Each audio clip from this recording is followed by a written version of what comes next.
स्वागत करते हैं। और इस प्रेस वार्ता में आज आप देख रहे हैं हमारे जो राज्य के सचिव हैं वो यहाँ पर उपस्थित है, डॉक्टर ओंकार शाद। हमारे जो राज्य सचिव मंडल के सदस्य और पूर्व में जो विधायक रहे हैं कॉमरेड राकेश सिंघा इस प्रेस वार्ता में। और ये जो प्रेस वार्ता है ये चुनाव के बाद आपने देखा है, ये पहली प्रेस वार्ता। और कुछ जो अभी ज्वलंत मुद्दे जो आए हैं उसको लेकर जो है इस प्रेस वार्ता को जो कॉमरेड राकेश सिंघा है वो आपके सामने जो है वो पूरा वक्तव्य रखेंगे। साथी राकेश सिंघा। हाँ जी, एक दफ़ा पुनः सबका स्वागत। और बहुत संक्षेप में और सिर्फ हम सार रखना चाहेंगे जो मौजूदा राजनीतिक परिस्थिति हिमाचल प्रदेश में उत्पन्न हुई है चुनाव के बाद। हम उस विषय में नहीं जा रहे हैं कि जो नई सरकार बनी है क्या कर रही है, क्या नहीं कर रही है और क्या करना चाहती है,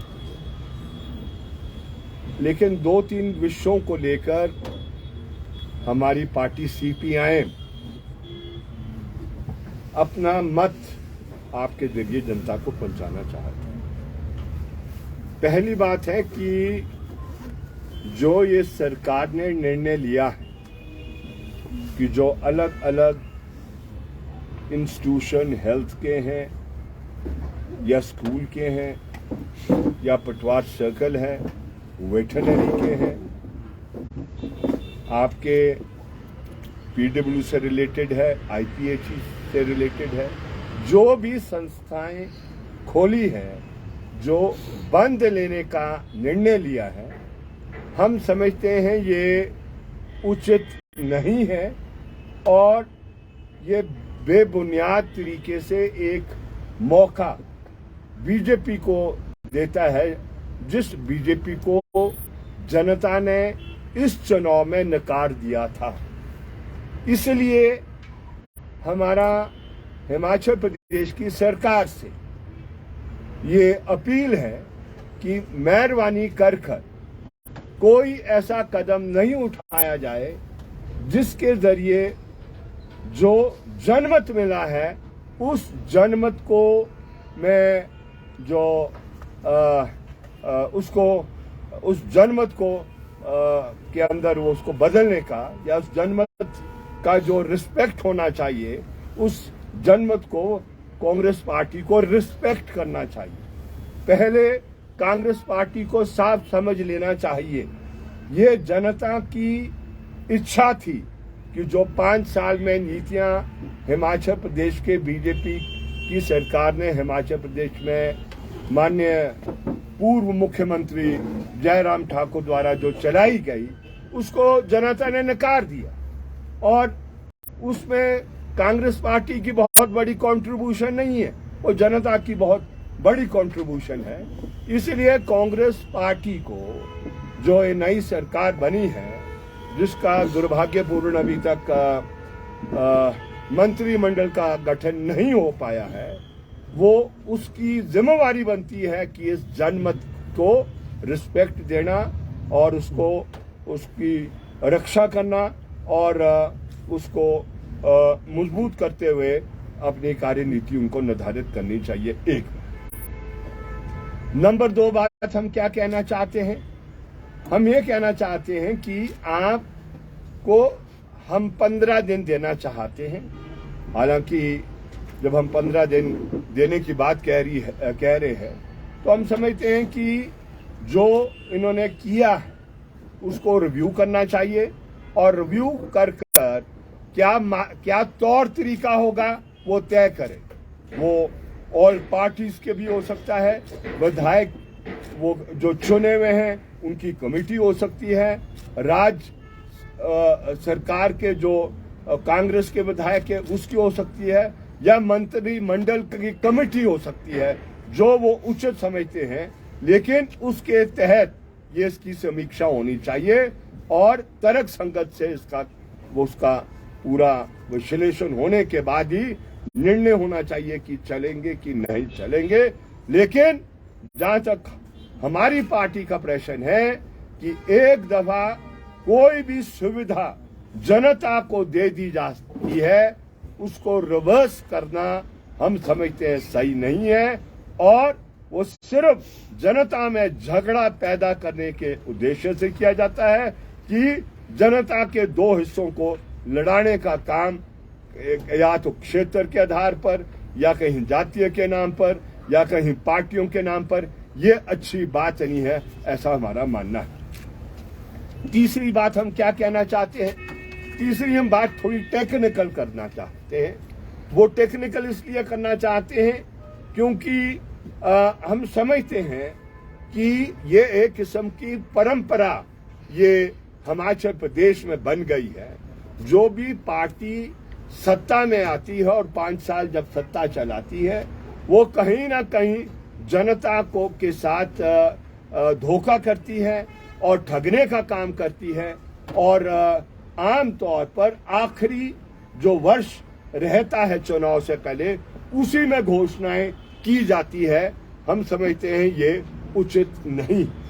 इसका हवाला हम क्यों कर रहे हैं? इसका हवाला हम इसलिए कर रहे हैं कि 2005 के बाद, वैसे तो ये 1991 के बाद कहना चाहिए हमें, 1991 के बाद एक नया विकास का रास्ता इस मुल्क में इख्तियार किया गया, जिस नए विकास के रास्ते के चलते हुए धीरे धीरे सारी सेवाएं और जो राज का कार्य था, एक जनता के जीवन यापन को बेहतर बनाने के लिए, उसे सरकार ने मंशा 1991 में बना दी थी कि उसे अपना हाथ पीछे खींचे। वो आस्ते आस्ते उसका असर पहले शुरुआत के दौर में नजर नहीं आया, लेकिन पिछले 5-7 वर्षों में वो नजर आना शुरू हुआ, जिससे लोगों की पीड़ा बढ़ी है और वो हर क्षेत्र में उसने जनता के जीवन यापन को प्रभावित किया है। चाहे शिक्षा है, चाहे स्वास्थ्य है, चाहे पीने के पानी का प्रश्न है, चाहे बिजली का प्रश्न है, या और खेती के प्रश्न है, सबको उसने प्रभावित किया, क्योंकि सरकार ने अपना निवेश कम करने का निर्णय वो लिया और समय समय में अलग अलग किस्म के कानून को लाकर उसको नियंत्रण करने का काम किया। और एक कानून इस संदर्भ में 2005 में लाया गया, वो हमारे हिमाचल प्रदेश में तो 5 में आया, दूसरे राज्यों में भी शायद ये 5 में आया होगा। कीपिंग इन अकाउंट दी 1991 की जो new liberal path of development है, जो विकास का रास्ता है। और ये 2005 में कानून जो हिमाचल प्रदेश के विधानसभा में लाया गया था, जिसके जरिए जिसके मापदंड के आधार पर ही बजट को पारित किया जाता है। ये मैं दोबारा इस बात को रिपीट कर रहा हूं कि जो बजट पेश किया जाता है विधानसभा के अंदर, it is subject to the condition of the 2005 fiscal responsibility budget management act. अगर आपका बजट उस पैरामीटर के अंदर नहीं होगा, आपका बजट पारित नहीं किया जा सकता। और इसीलिए इसके प्रावधान को मोटे तौर पर यहां मैं इसलिए रख रहा हूं क्योंकि चुनी हुई सरकारें लोगों का बेवकूफ बना रही है और वो सोचती है कि लोग भेड़ बकरी है, और सुविधा देने के बाद नई सरकार आती है और विड्रॉ कर देती है। ये अच्छी बात नहीं है, लेकिन ये क्यों हो रहा है उसको हमारी पार्टी समझाना चाहती है और जनता को भी आने वाले समय में समझाएगी, क्योंकि यही लड़ाई है। ये है बेसिक लड़ाई जनता की, कि जो लोगों के जीवन यापन को बेहतर बनाने के जो जिम्मेवारी सरकार की होती है, जो लोगों की आकांक्षाएं हैं, और ये जो नव उदारवाद की नीति है, इसके बीच में बहुत तिखा टकराव हो रहा है। उसी का फलस्वरूप है जो ये 3 कृषि कानून भी लाए गए थे, वो भी उसी उद्देश्य से लाए गए थे। लेकिन फिलहाल हम 2005 के कानून के बारे में आपको समझाना चाहते हैं कि उस कानून ने कहा है कि जो हमारा फिस्कल डेफिसिट होगा वो आपका धीरे धीरे उसको कम किया जाएगा और वो 3% के दर पर लाया जाएगा और दी जो पूरा आय राज्य की होगी, ग्रॉस डोमेस्टिक प्रोडक्ट जो स्टेट का होता है उसके 3% का होना चाहिए। और जो बजट होगा, स्कूल खुलना है, आपका हॉस्पिटल खुलना है, आपकी तहसील बननी है, वो सारा का जो खर्चा है वो किसी भी हालत में 3% जो से अधिक जो डेफिसिट है फिस्कल का वो नहीं किया जा सकता है। लेकिन ये दुर्भाग्य है, ये किया जाता है और ये इस दृष्टि से दिया जाता है कि चुनावी साल में लोगों को का मत हासिल करने के कार्य को किया जाता है और उसके ऊपर हमने अपनी पार्टी की position they the. Once a facility has been given, it cannot be snatched away। और इसीलिए हमारी पार्टी क्लियर है कि इस प्रश्न को लेकर अगर सरकार पुनर्विचार नहीं करेगी तो इस पर व्यापक जनता की एकता को बनाकर ये हम मजबूर होंगे एक जन आंदोलन को करने के लिए। हालांकि वो जो 5 साल का राज रहा है वो इस प्रकार का रहा है जिसमें आप कोई भी सुविधा जनता को नीचे दे नहीं पाए, एक एक सुविधा लुप्त होती रही, चाहे स्कूल के मास्टर का प्रश्न है, चाहे वेटरनरी के स्टाफ का प्रश्न है, चाहे ये क्या कहते हैं हॉस्पिटल में स्टाफ का प्रश्न है। धीरे धीरे ये समाप्त होता रहा और लोगों की जिंदगी बहुत कठिन हो गई। लेकिन चुनावी साल में आपने इस प्रकार की घोषणा कर दी। तो एक प्रश्न एक है जिस पर हम अपनी पार्टी की पोजीशन रखना चाहते थे। नंबर 2 है जो पिछले कल हमीरपुर के अंदर वो जो आपका जो पेपर लीक होने का प्रश्न हुआ है, जो आपका ये JO IT कौन सा है 995 का जो पोस्ट कोड है उसका जो हुआ है, ये सिलसिला हिमाचल प्रदेश में पिछले 5 वर्षों में अलग अलग जो होते रहे हैं आपके सिलेक्शंस या जो भर्तियां होती रही है उसमें आपने अलग अलग किस्म के तौर तरीके अपनाए हैं और ये बहुत दुर्भाग्य है। और ये जो पकड़े गए हैं लोग, इसकी थरो छानबीन होनी चाहिए और पीछे से लेकर जो इस प्रकार की भर्तियां हुई है, खास तौर पर जो भर्ती निचले स्तर पर हुई है, जो आप आउटसोर्स में रखने का कार्य करते हैं या आपने IPH के अंदर रखे हैं। मैंने स्वयं विधानसभा में इस बारे में प्रश्न उठाया था लेकिन जानकारी नहीं दी, एक टेक्निकल बात को लेकर जानकारी दी नहीं गई। तो ये उस समय से लग रहा था कि इसमें हेरा फेरी की जा रही है, ये अच्छी बात नहीं है। और ये जो पब्लिक सर्विस कमीशन के भी एग्जामिनेशंस जो हो रहे हैं, खास तौर पर जो हम ये असिस्टेंट प्रोफेसर के कॉलेजों में करते हैं, इसके रूल बदल चुके थे 2018 में जो RNP थे, लेकिन इस सरकार ने उन RNP को भी कमीशन के जरिए बदला गया और सिर्फ एक स्क्रीनिंग टेस्ट के आधार पर जो इंटरव्यू में मेरिट बने की उसके आधार पर सिलेक्शन करने का काम किया। यह भी अच्छी बात नहीं है, इस पर भी पुनर्विचार होना चाहिए। मेरिट मीन्स मेरिट और merit does not mean interviews merit, है ना, ये स्पष्ट होना चाहिए। तो इसलिए उसके बारे में भी हम स्पष्ट करना चाहते हैं कि इसकी थरो ये छानबीन होनी चाहिए। और जो आखिरी बात हम कहना चाहते हैं जिसके लिए वार्ता पिछले कल भी चली है, वो सीमेंट उद्योग के बारे के विषय को लेकर अभी क्लियर नहीं है। उसने समय मांगा है अडानी ने उस विवाद को हल करने के लिए, लेकिन उसमें भी हम बहुत क्लियरली कहना चाहते हैं कि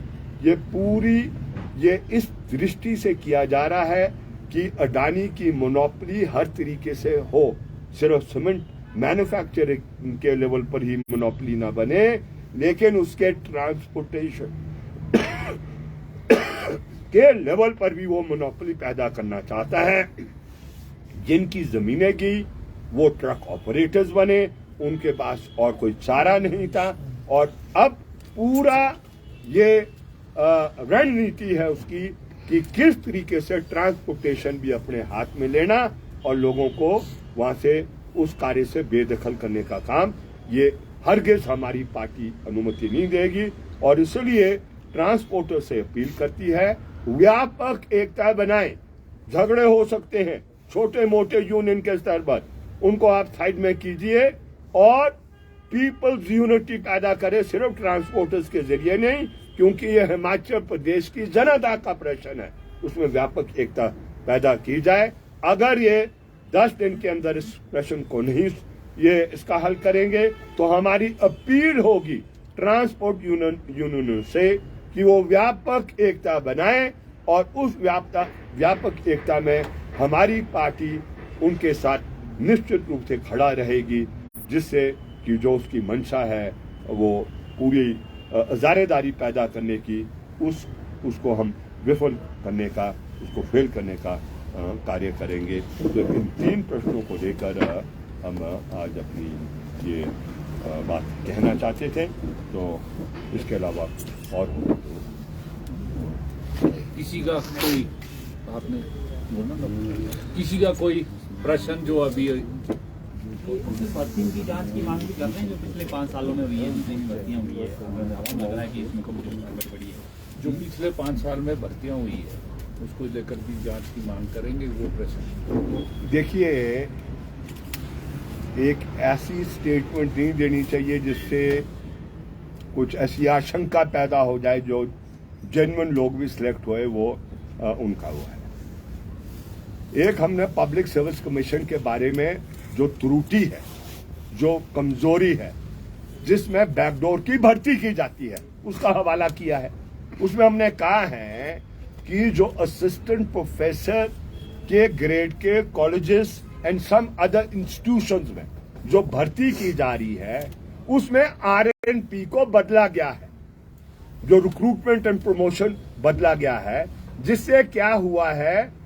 कि जो बेसिक मेरिट है आपकी, जो एग्जामिनेशन में आप हासिल करते हैं, उसको दरकिनार किया जाता है और कहा जाता है दैट इज ओनली महज स्क्रीनिंग, है ना? स्क्रीनिंग बोलते हैं उसको, क्या बोलते हैं? हाँ, स्क्रीनिंग, हाँ, स्क्रीनिंग टेस्ट, कि भाई एक लेवल पर जो लेगा वो इंटरव्यू के लिए चले जाएगा, लेकिन इंटरव्यू में उसके रिटन एग्जामिनेशन की मेरिट नहीं कंसिडर की जाएगी। Can you ever allow such a thing to happen कि वो जो आपने स्कोर किया एग्जामिनेशन में उसको दरकिनार कर दिया जाएगा और जो आपका इंटरव्यू लिया जाएगा उसकी अलग से मेरिट बनेगी। तो जिसका क्या मतलब है, आधे से ज्यादा जो अपॉइंटमेंट्स आप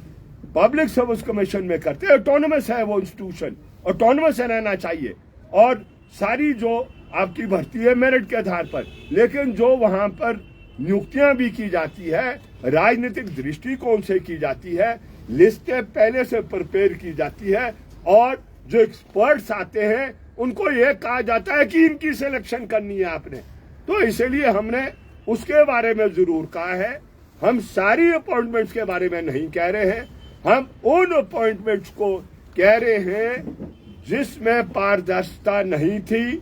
जिसमें ये शिकायतें की गई है,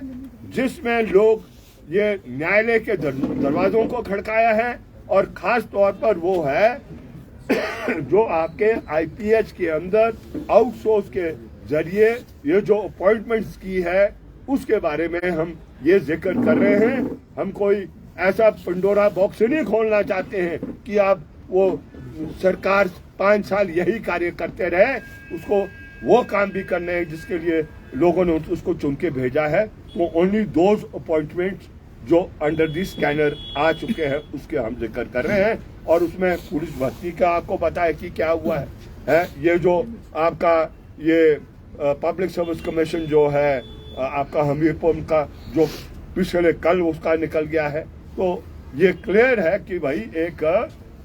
ये पुरानी सरकार के जरिए एक माफिया पैदा हो गया था जो नौकरियों में इस तरीके के वो धंधा कर रहा था। हाँ, पैसा कहां कहां तक जा रहा था उस पर अभी हम टिप्पणी नहीं करना चाहेंगे, है ना। Let the inquiry report come, they must appoint proper inquiry, judicial level की होनी चाहिए, है ना, जिसका असर भी पैदा हो, और उस छानबीन के बाद जो नतीजा निकलता है वो फिर अमल में होना चाहिए। क्या बोलो